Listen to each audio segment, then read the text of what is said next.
Militer Rusia merilis rekaman penembakan bangkai kendaraan lapis baja Ukraina di Kherson. Rekaman ini dirilis di Telegram pada Sabtu 19 November 2022 dan direkam sebelum kemunduran pasukan Rusia di arah Kherson. Dalam keterangan unggahan dituliskan kolom besar kendaraan lapis baja angkatan bersenjata Ukraina yang hancur ke arah Kherson. Pasukan Rusia mengatakan banyak kendaraan lapis baja tentara Ukraina yang terbakar, termasuk tank T-72M1 yang dipindahkan oleh Polandia. Sepanjang jalan belasan kendaraan lapis baja tempur hingga tank Ukraina tampak dalam rekaman. Kendaraan tersebut telah menjadi bangkai dan tak layak pakai lagi.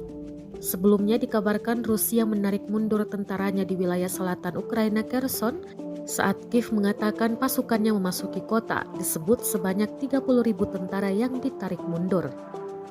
Rekamannya pun menuai berbagai komentar dari warganet.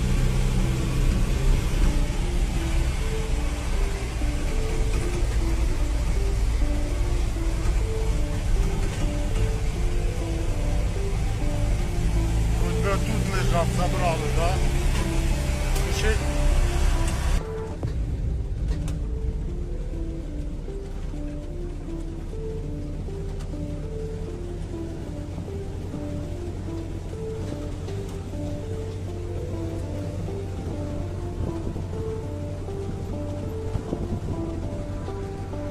Terima kasih sudah nonton.